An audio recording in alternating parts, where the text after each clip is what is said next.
அது சரியான முகவரி இல்லாத ஒரு ஜெபம். உங்களுடைய ஜெபத்திற்கான அந்த முகவரி தெளிவாக இருக்கும். அல்லேலூயா சொல்லுங்க. அல்லேலூயா.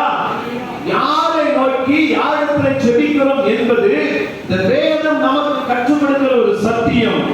நாம் ஏறெடுக்கிற ஜெபம் தேவ சமூகத்திலே பிரீதியா இருக்குன்னு சொன்னா பிதாவை நோக்கி இயேசுவின் நாமத்தில் ஜெபிக்கிறோம்னு சொல்லி கண்டிப்பா நம்ம சொல்லணும். அல்லேலூயா சொல்லுங்க. இதைத்தான் சீஷர்களுக்கு ஆண்டவர் இயேசு கிறிஸ்து கற்றுக் கொடுக்கிறார். அதே காரியத்தை தான் அன்றைக்கு ஆசா ராஜா செய்கிறான். பிதாவே, ஆண்டவரே, உம்மை நோக்கி நாங்கள் பார்க்கிறோம், உம்முடைய நாமத்தை நோக்கி நாங்கள் கூப்பிடுகிறோம், நீர் எங்களுக்கு உதவி செய்ய வேண்டும். ஆமென். அல்லேலூயா. பாருங்க, இன்னொரு உதாரணத்தை நான் உங்களுக்கு சொல்றேன். 1 சாமுவேல் 17ஆம் அதிகாரம். தாவீது கோலியாத் சம்பவத்திலே வேதம் நமக்கு அழகான ஒரு விளக்கம் தருகிறது. பாருங்க, 1 சாமுவேல் 17ஆம் அதிகாரம் 45ஆம் வசனம்.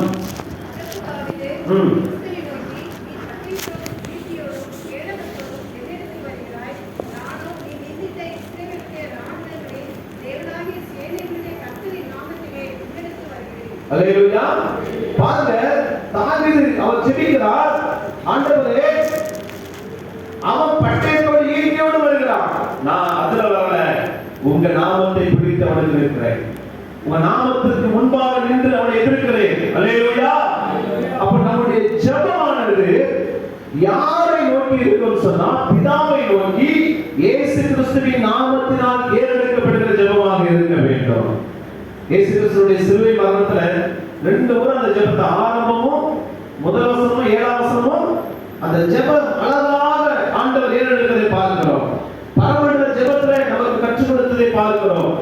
அப்ப இன்றைக்கு தேவ ஜனங்களாகிய நாம் நம்முடைய ஜெபம் கேட்கப்படுகிற ஒரு ஜெபமாய், ஏற்றுக்கொள்ளப்படுகிற ஒரு ஜெபமாய், தேவ சமூகத்தில் பதிலை பெற்றுக் கொள்கிற ஒரு ஜெபமாய் இருக்க வேண்டும் என்று சொன்னால் நாம் பிதாவை நோக்கி இயேசுவின் நாமத்தில் ஜெபிக்க வேண்டும்.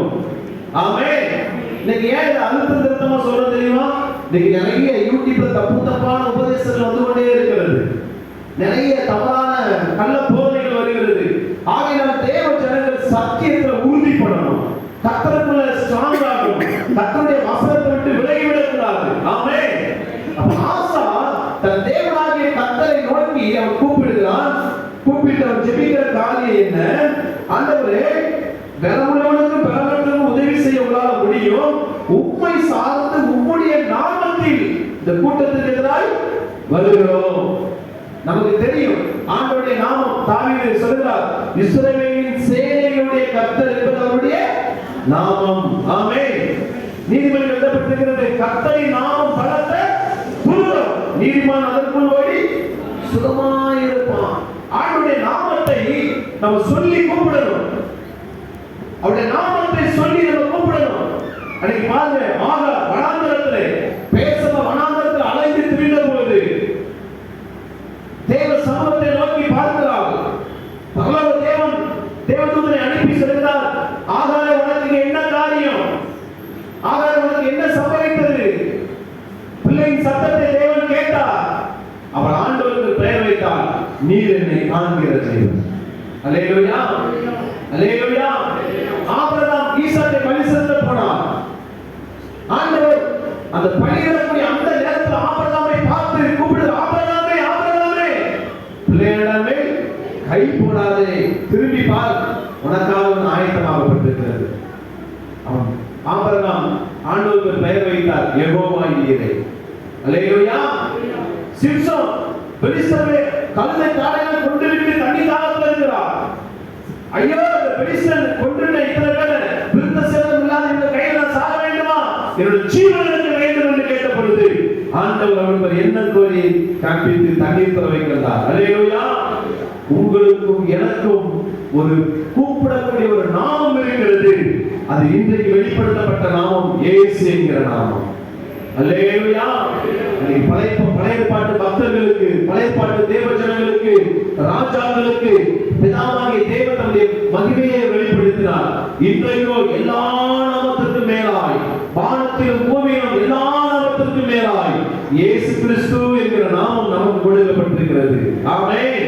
அப்ப இந்த நாமத்தை சொல்லி நம்ம கூப்பிடும் போது, ஜெபிக்கும் போது நமக்கு உடனே உதவி வருகிறது, சகாயம் வருகிறது, ஆபத்து நீங்குகிறது, தேவன் நமக்கு அடைக்கலமும் கேடகமாய் இறங்கி வருகிறார். அல்லேலூயா.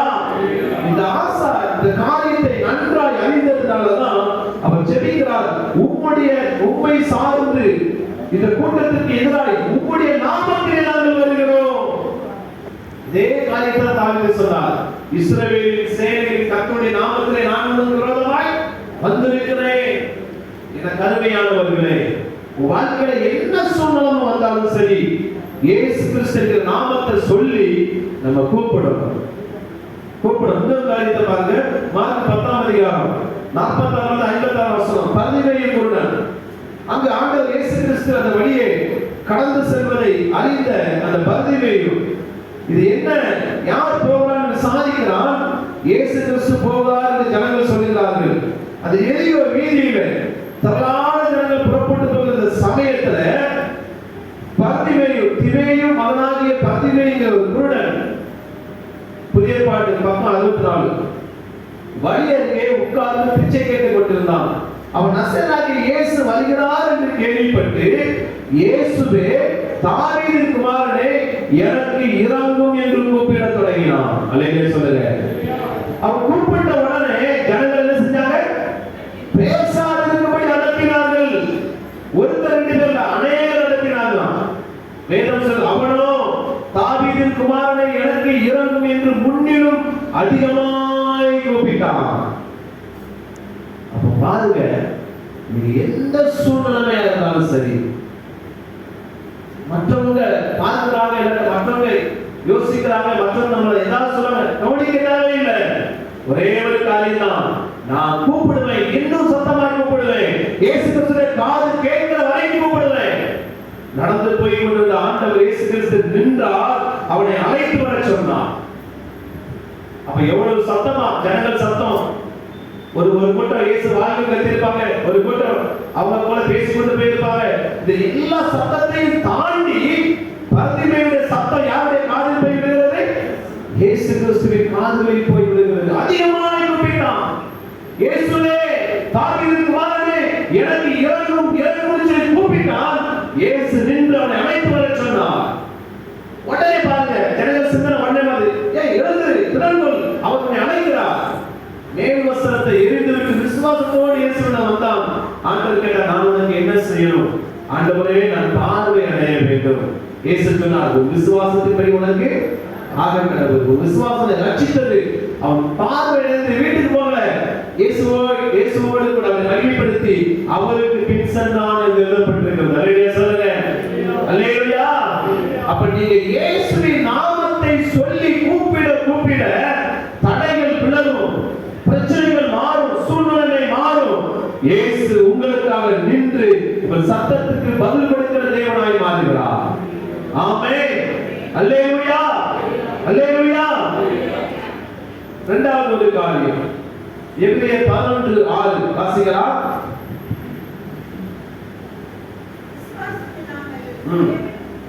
விசுவாசம் இல்லாமல் தேவனுக்கு பிரியமாக இருப்பது கூடாத காரியம்.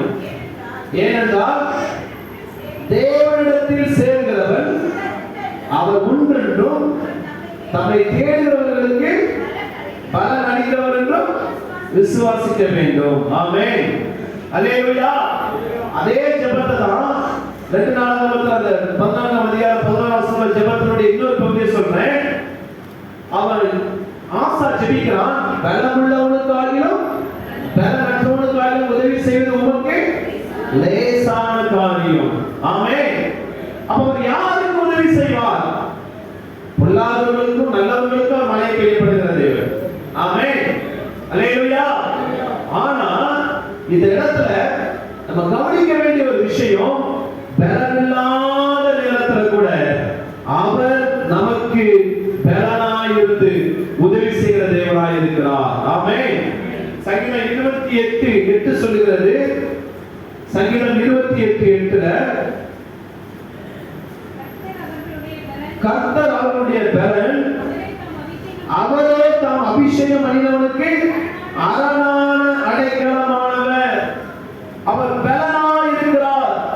பாருங்க, தாவீது அந்த 1 சாமுவேல் 17ஆம் அதிகாரத்திலே கோலியாத்தை எதிர்கொள்கிறார்.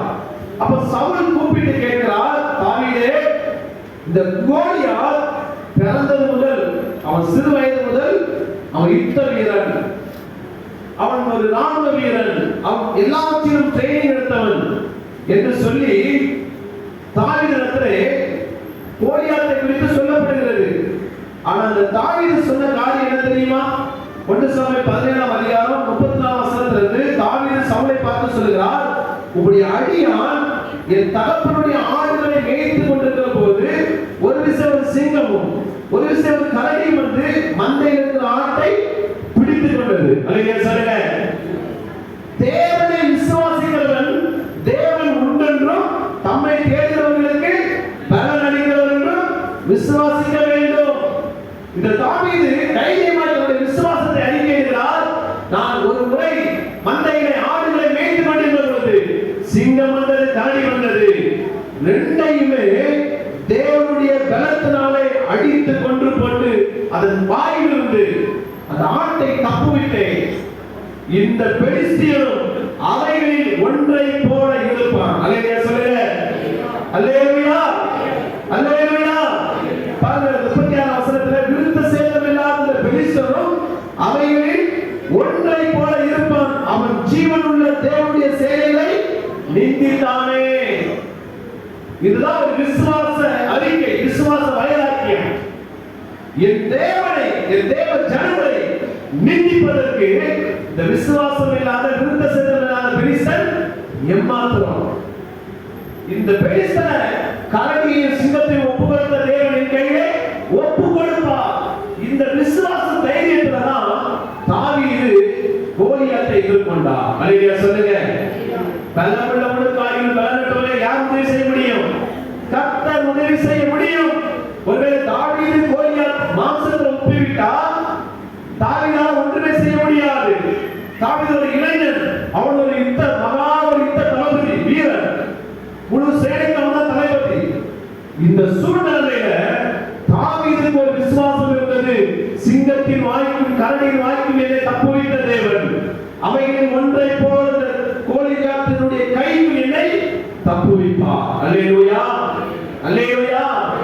தேவனுடைய சர்வ வல்லமையை, தேவனுடைய மகிமை பிரஸ்தாபத்தை, தேவன் யார், அவர் எப்படிப்பட்டவர் என்பதை ஒரு தேவ ஜனம், ஒரு விசுவாசி நன்றாய் அறிந்திருக்க வேண்டும்.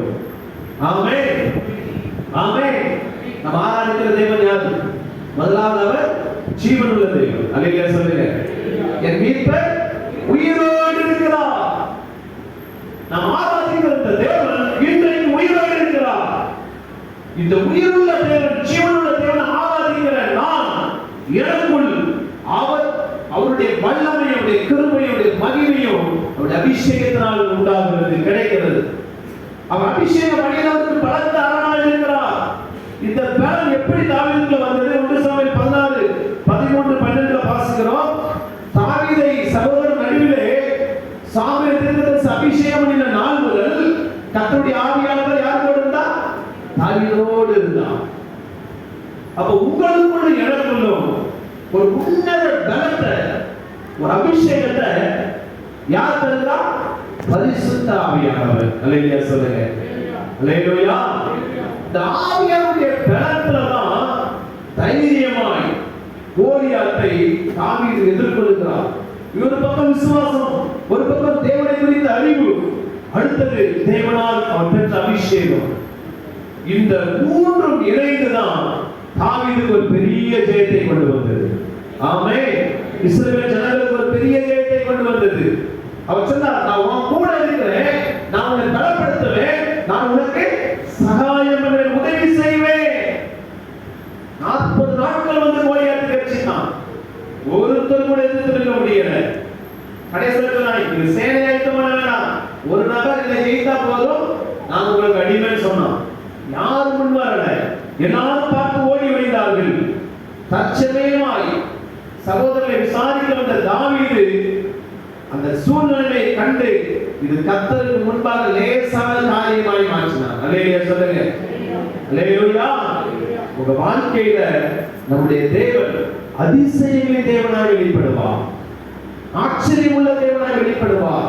இது முடியாது, இது ஜெயிக்க முடியாது, இது நடக்காது, இதனால் நம்ம ஒண்ணும் பண்ண முடியாதுன்னு யோசிக்கிற சமயத்துல நீங்க உங்களை விட்டுட்டு தேவனையும் தேவனுடைய வல்லமையும் யோசித்து பார்க்கணும். உங்க வாழ்க்கையில ஆண்டவர் நடத்தி வந்த பாதையை நினைத்து பார்க்கணும். ஆமென் சொல்லுங்க. எத்தனை சூழ்நிலைகள்ல ஆண்டவர் நம்மை நடத்தி வந்திருக்கிறார். எத்தனை முறை நம்ம தேவனுக்கு நன்றி சொல்லி சாட்சி சொல்லி இருக்கோம். அப்ப நம்ம வாழ்க்கையில் அடுத்தது பிரச்சனை வருதா, ஒரு போராட்டம் வருதா, நம்ம நினைக்கணும், அன்றைக்கு எனக்கு உதவி செய்த ஆண்டவர் இன்றைக்கும் இந்த சூழ்நிலையை தாண்டி செல்ல கிருபை கொடுப்பார். ஆமென். தாவீது அதான் சொன்னார், ஒரு விசை சிங்கம் வந்தது, அதனுடைய வாய்க்கு அந்த ஆட்டை தப்புவித்து அதை கொன்று போட்டேன். மறுபடியும் கரடி வந்தது, அதனுடைய கைக்கு ஆட்டை தப்புவித்தேன், என்னையும் கர்த்தர் தப்புவித்தார், காப்பாற்றினார். இந்த விசை இந்த கோலியாத் வந்திருக்கிறார். அல்லேலூயா சொல்லுங்க. இவனுடைய கைக்கும் என்னை கர்த்தர் தப்புவிப்பார். இதுதான் ஒரு விசுவாச அறிக்கை. இதுதான் தேவன் மீது வைக்கிற விசுவாசம். அன்றைக்கு வந்து அவ்வளவு பெரிய பிரச்சனையை கர்த்தர் மாற்றினாரே, இன்னைக்கு வந்து இவ்வளவு பெரிய வியாதியை மாற்றினாரே, இன்றைக்கு வந்திருக்கிற இந்த சூழ்நிலை கர்த்தருக்கு முன்பாக ஏமாத்துறோம். ஆமென். இதை அவர் எடுத்து போடுவா, அது இல்லாமல் போக பண்ணுவா, இதை நமக்கு தவிடுபடி ஆக்குவா. நீங்க அந்த அளவுக்கு கர்த்தர் மேல ஒரு விசுவாசத்தை கொண்டு வரணும். அந்த அளவுக்கு உங்களுடைய விசுவாசம் பெருகணும். அன்றைக்கு எனக்கு உதவி செய்த ஆண்டவர் இன்றைக்கும் எனக்கு உதவி செய்ய வல்லவரா இருக்கிறார். ஆமென் சொல்லுங்க. அல்லேலூயா சொல்லுங்க. இந்த கருமையான தேவ ஜனமே, தேவன் நமக்கு உண்டு. அவர் தம்மை தேடுகிறவர்களுக்கு பலன் கொடுக்கிறார். தம்மை தேடுகிறவர்களுக்கு பலன் கொடுக்கிறார். இந்த ஆசா ராஜா இந்த இக்கட்டான நேரத்துல, சேரா யுத்தத்துக்கு வருகிற நேரத்துல அவர் முதலாவது தேவனை வேண்டி ஜெபம் பண்ணார், அவருடைய நாமத்தை பிடித்து ஜெபம் பண்ணார். இரண்டாவது, தேவனுடைய வல்லமை எப்படிப்பட்டது, பலப்படமாய் இருந்தால் பலனற்றவராக வெற்றி தருவது யார் கையில் இருக்குது, அவருடைய கையில் இருக்கிறது. என்னுடைய யுத்த பலத்தில் அல்ல, என்னுடைய யுத்த வீரர்களால் அல்ல, என்னுடைய யுத்த சேனையால் அல்ல, கர்த்தர் தான் எனக்கு யுத்தத்தில் வெற்றி தரும். இதைத்தான் அவர் உறுதியை பிடிச்சார். எனக்கு அருமையானவர்களே, மூன்றாவது அது 2 கடைசி பகுதியை பாருங்க. அந்த ஜெபம் முடிக்கும் போது ஒரு அழகான ஒரு வார்த்தை சொல்லி முடிக்கிறார். வாசிங்க. கர்த்தாவே, நீர் எங்கள் தேவன், மனுஷன் உம்மை மேற்கொள்ள விடாதே. அல்லேலூயா சொல்லுங்க. பாருங்க 13ஆம் வசனத்தின் பின்பகுதி, கர்த்தருக்கு உடைய சேனைக்கு முன்பாக நொறுங்கி போனார்கள். இவ்வளவு நேரம் இந்த யுத்தம் ஆசாவுக்கும் சேராவுக்கும் தான் இருந்தது. ஆமென் சொல்லுங்க. ஆனா ஆசாவுடைய ஜெபம் இந்த யுத்த சூழ்நிலையை மாற்றி அமைத்தது. அல்லேலூயா. இப்ப யுத்தம் யாருக்கும் கர்த்தருடைய சேனைக்கும் சேராவுக்கும். இந்த ஆசா இல்ல, ஆசா இருக்கிறார். ஆனா ஆசா யாரை முன்னிறுத்தினார், கர்த்தரை முன்னிறுத்தினார். அல்லேலூயா. ஆண்டவரை யாராவது ஜெயிக்க முடியுமா? ஒருத்தர் ஜெயிக்க முடியும். தன்னுடைய பிரச்சனைக்கு மத்தியில, அந்த யுத்தத்திற்கு மத்தியில, போராட்டத்திற்கு மத்தியில கர்த்தர் அவர் ஜெபிக்கிறார். ஆண்டவரே, உம்மை சார்ந்து உம்முடைய நாமத்தில் நாங்கள் வந்திருக்கிறோம். இந்த மனிதர்கள், இந்த எதிராளிகள், இந்த சத்துருக்கள் எங்களை அல்ல உம்மை மேற்கொள்ள விடாதேயும்.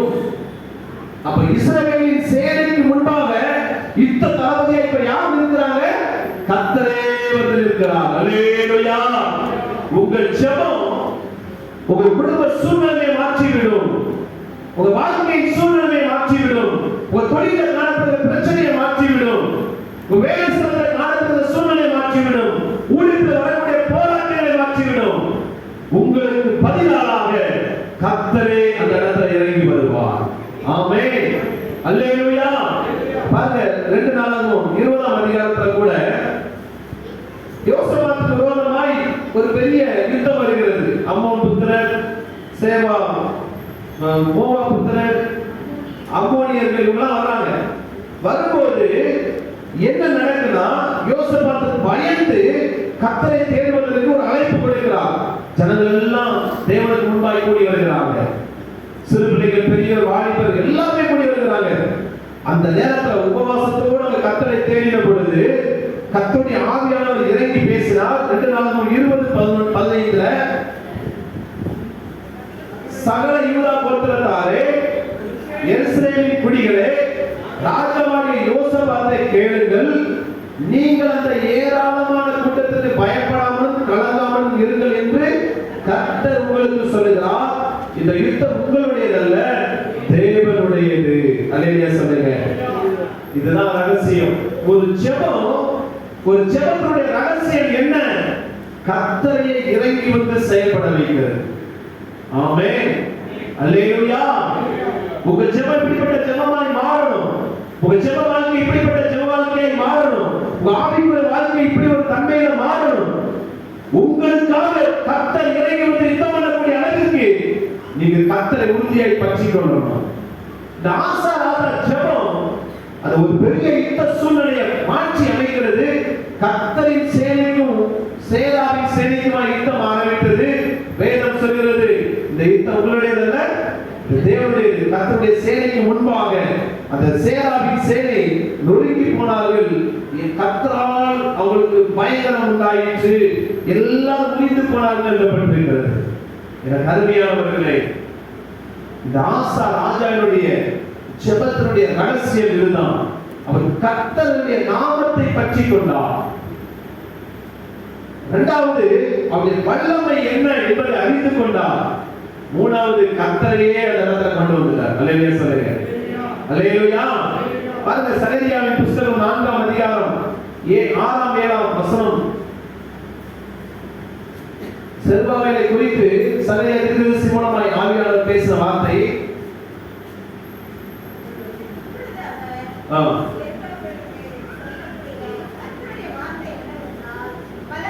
பலத்தினாலும் அல்ல, பராக்கிரமத்தினாலும் அல்ல, ஆவியினாலே ஆகும் என்று சேனையின் கர்த்தர் சொல்லுகிறார்.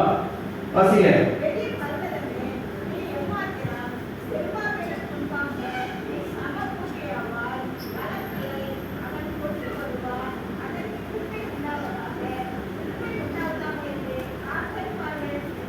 அல்லேலூயா. பாருங்க, பெரிய பர்வதம் தான். ஆனா செருபாபேலுக்கு முன்பாக நீ சமபூமியாவா? அல்லேலூயா சொல்லுங்க. அப்ப உங்களுடைய என்னுடைய அனுபவம் வாழ்க்கை செருபாபேலை போல நமக்கு முன்பாக எவ்வளவு பெரிய பர்வதம், எவ்வளவு பெரிய கோலியாத், எவ்வளவு பெரிய பிரச்சனை இருந்தாலும் தேவனுடைய பலமுள்ள ஆவியானவர் நம்ம கூட இருக்கும் போது பர்வதம் ஒன்றுமில்லாமல் மெழுகு போல உருகி போகும். அல்லேலூயா. அல்லேலூயா. என கருமையான தேவ ஜனமே, உங்க வாழ்க்கையில வரக்கூடிய அத்தனை சூழ்நிலையையும் அத்தனை போராட்டங்களையும் கர்த்தர் மாற்றி உங்களுக்கு ஒரு ஜெய கிறிஸ்துவாய் வெற்றி தந்து உங்களை மகிழ பண்ணுவார். ஆமென். ஆமென். யோசபாத்துக்கு உதவி செய்த தேவன், ஆசா ராஜாவுக்கு உதவியாக இருந்தவர், தாவீது உதவியாக இருந்த கோலியாத்தை ஜெயிக்க பண்ணினவர். உங்க வாழ்க்கையில் வரக்கூடிய அத்தனை போராட்டங்களிலும் பிரச்சனைகளிலும் கர்த்தரே உங்களுக்காக இறங்கி வந்து உங்களுக்கு சகாயராய் வெளிப்படுவார். ஆமென். அல்லேலூயா. இன்றைக்கு நம்ம அவரை நோக்கி நம்ம கூப்பிட போகிறோம். அவரை நோக்கி நம்ம ஜெபிக்க போகிறோம். அவருடைய நாமத்தை சொல்லி கூப்பிட போகிறோம். எந்த சூழ்நிலையா இருந்தாலும் சரி, நீங்க யாருடைய நாமத்தை சொல்லி கூப்பிடணும்? இயேசு என்கிற நாமத்தை சொல்லி கூப்பிடணும். அவருடைய நாமங்கள் வேதத்தில் நிறைய சொல்லி இருக்கிறது. எந்த நாமத்தை சொல்லி கூப்பிட்டாலும் பதில் கொடுப்பார். ஆமென். அல்லேலூயா. நமக்குள்ள அந்த விசுவாசம் அதிகமாக வெளிப்படணும். ஏற்கனவே தேவன் நமக்கு செய்த அற்புதங்கள் உண்டு, அடையாளங்கள் உண்டு, நன்மைகள் உண்டு. அதை நினைத்து நன்றி சொல்லி, ஆண்டவரே இந்த நாளில் எனக்கு செய்தீர், இப்போ எனக்கு செய்யுங்கன்னு சொன்னா அவர் இறங்கி வருவார். அவர் அற்புதம் செய்கிறவராய் வெளிப்படுவார். அவருக்கு நீதி செய்கிறவராய் வெளிப்படுவார். நம்ம பக்கத்துல நமக்கு துணையா இருப்பார். நம்ம எல்லாரும் ஜெபிக்கலாமா? ஜெபிக்கும்படி எழுந்து நிற்க போகிறோம். தேவனுடைய முகத்தை நோக்கி நம்ம பார்க்க போகிறோம். ஹல்லேலூயா. ஹல்லேலூயா. ஆமென். எல்லாரும் ஒருமுகப்பட்டு ஒரு மனமாய் நம்ம ஜெபம் பண்ண போகிறோம். ஒரு மனமாய் ஜெபிக்க போகிறோம். இந்த நாள் ஆண்டவர் நமக்கு ஒரு வெற்றியை தருகிற ஒரு நாள். இந்த நாள் கர்த்தர் நமக்கு ஒரு பெரிய நன்மையை செய்கிற ஒரு நாள். ஜெயம் கொடுக்கும் தேவனுக்கு கோடி கோடி ஸ்தோத்திரம். வாழ்வழிக்கும் இயேசு ராஜாவுக்கு வாழ்நாளெல்லாம் ஸ்தோத்திரம் என்று சொல்லி நம்ம மகிழ்ச்சியோடு விசுவாசத்தோடு பாடி அவர் மகிமைப்படுத்தி நம்ம ஜெபிக்க போகிறோம். ஹalleluya ஜெயம் கொடுப்போம் தேவனுக்கே கோடி கோடி ஸ்தோத்திரம். வாழ்வழிக்கும் இயேசு ராஜாவுக்கு வாழ்நாளெல்லாம் ஸ்தோத்திரம். ஹalleluya ஜெயம் கொடுப்போம் கோடி கோடி ஸ்தோத்திரம். வாழ்வழிக்கும் இயேசு ராஜாவுக்கு வாழ்நாளெல்லாம் ஸ்தோத்திரம். ஹalleluya ஹalleluya பாடுவே ஆனந்த துணியால் உயர்த்துவே. ஹalleluya எல்லாம் சொல்லி பாடுவோம்.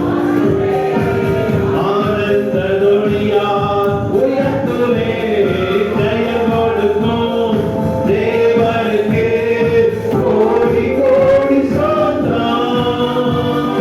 வாழ்வழிக்கும் இயேசு ராஜாவுக்கு வாழ்நாளெல்லாம் ஸ்தோத்திரம். அற்புதம் செய்பவர் அற்புதம் செய்பவர் ஆகினாம் படைத்தவர். அற்புதம் செய்பவர் ஆகினாம் படைத்தவர். யுத்தத்தில் வல்லவர் மீட்பர் ஜெயிக்கிறார். யுத்தத்தில் வல்லவர் மீட்பர் ஜெயிக்கிறார். ஜெயம் கொடுக்கும் கோடி கோடி ஸ்தோத்திரம். வாழ்வழிக்கும் இயேசு ராஜாவுக்கு வாழ்நாளெல்லாம் ஸ்தோத்திரம். நம்பிக்கை தேவனே நம்பிக்கை தேவனே நன்மைகள் அளிப்பவர். சொல்லுவோம். நம்பிக்கை தேவனே நன்மைகள் அளிப்பவர். வார்த்தையை அனுப்பியே மகிமை படுத்துவார். வார்த்தையை அனுப்பியே மகிமை படுத்துவார். ஜெயம் கொடுக்கும் கோடி கோடி ஸ்தோத்திரம். வாழ்வழிக்கும் இயேசு ராஜாவுக்கு வாழ்நாளெல்லாம் ஸ்தோத்திரம். ஜெயம் கொடுக்கும் வரும் தேவனுக்கு கோடி கோடி ஸ்தோத்திரம். வாழ்வழிக்கும் இயேசு ராஜாவுக்கு வாழ்நாளெல்லாம் ஸ்தோத்திரம். எல்லாரும் வலது கரத்தை உயர்த்தி ஆண்டவரே நாங்கள் உம்முடைய நாமத்தை சார்ந்து உம்மை நோக்கி நாங்கள் கூப்பிடுவோம். ஆண்டவரே அன்றைக்கு பருதிமையில் குருடன் எல்லா நாளத்திலே சூழ்நிலைமையிலும் அவளுக்கு தேவை ஒரு அற்புதம், அவளுக்கு தேவை ஒரு வாழ்க்கை. அந்த இருளான வாழ்க்கை மாறி இந்த உலகத்தை வெளிச்சமான வாழ்க்கை தேவனையும் பார்க்கணும். அவளை உண்டாக்கிற கர்த்தரை பார்ப்பதற்கு அவனுக்கு அவ்வளவு ஒரு ஆசை. அவன் யாருக்கும் சட்டை பண்ணல. இயேசுவே தாவீதின் குமாரனே சொல்லி அவர் பெயரை சொல்லி முன்னிலும் அதிகமாய் இன்னும் அதிகமாய் கூப்பிட்டான். இயேசு நின்றார். அவனை அழைத்து வர சொன்னார். நான் உனக்கு என்ன செய்ய வேண்டும் என்று கேட்டார். அற்புதத்தை பெற்றுக் கொண்டான். நீங்க உங்க வாழ்க்கையில என்ன தேவையோடு இருக்கிறீங்க, என்ன எதிர்பார்ப்போடு இருக்கிறீங்க? ஆமென். இந்த புதிய மாதம், இந்த வரக்கூடிய இந்த 4 மாதங்கள் 8, 9, 10, 11, 12 இந்த 4 மாதத்துல நீங்க எதிர்பார்க்கிற நன்மை என்ன? இந்த 7 மாதத்தில் பெற்றுக்கொள்ளாத காரியம் என்ன? நீங்க ஆண்டவர்கிட்ட ஒரு விண்ணப்பமாய் வைங்க. நீங்க ஆண்டவர் சமூகத்தில் ஒரு ஜெபமாய் வைங்க. ஆண்டவரே எனக்கு நீ பதில் கொடுக்கிறது என்று நான் விசுவாசிக்கிறேன். நீ என் கூட இருக்கிறீ என்று நான் விசுவாசிக்கிறேன். எனக்கு ஒரு அற்புதம் தேவை ஆண்டவரே, எனக்கு ஒரு அற்புதம் தேவை. இயேசு கேட்டார், குறிப்பாய் கேட்டார், நான் உனக்கு என்ன செய்ய வேண்டும்? எனக்கு அருமையான சகோதரே சகோதரியே, இன்னைக்கு நீங்க கேளுங்க. ஆண்டவரே எனக்கு இந்த காரியத்தில் அற்புதம் நடக்கணும், இந்த காரியத்தில் அதிசயம் நடக்கணும், இந்த தேவைகளுக்கு சந்திக்கப்படணும். என் பிள்ளைகளுடைய காரியம் எப்படி இருக்கிறது, எனக்கு அந்த பதில் வேணும். நீங்க ஒரு வார்த்தை சொல்லி நீங்க ஜெபம்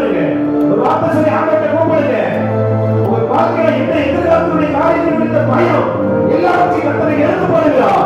ஆண்டவர் சொன்னா நீ பயப்படாதே, நான் கூட இருக்கிறேன். கனவாக தெரியாத நான் உன் தேவன். இன்றைக்கு நான் உன்னை பலப்படுத்தி உனக்கு சகாயம் பண்ண போகிறேன். நீதி வளர்ந்ததினாலே தாங்குவேன். வாக்குத்தத்தத்தை உரிமை பாராட்டுங்க. ஆசா ராஜா உரிமை பாராட்டி ஜெபம் பண்ணினார். பலமுள்ளவனுக்கு உதவி செய்வீங்கப்பா, பலனற்ற எனக்கு உதவி செய்வீங்க. நான் உண்மை சார்ந்து கொள்ளுகிறேன். நீ என்னுடைய தேவன். சொல்லுங்க, நீ என்னுடைய தேவன். எனக்காக சகாயம் பண்ண ஆண்டவரே, எனக்காக சகாயம் பண்ண ஆண்டவரே. அவரை நோக்கி கூப்பிடுகிறார், அவரை நோக்கி கூப்பிடுகிறார். அன்னைக்கு பந்தியை கூப்பிட்டார், அப்பதான் பெற்றான். காணானிய ஸ்திரீ ஆண்டவர் சொன்னார், நான் பிள்ளை அப்பத்தை எடுத்து நாய்க்குட்டிகளுக்கு போட மாட்டேன். விடாமல் கூப்பிட்டார், மறுபடியும் கூப்பிட்டார். தன் மகளுக்கு அற்புதத்தை விடுதலை பெற்றுக் கொண்டார்.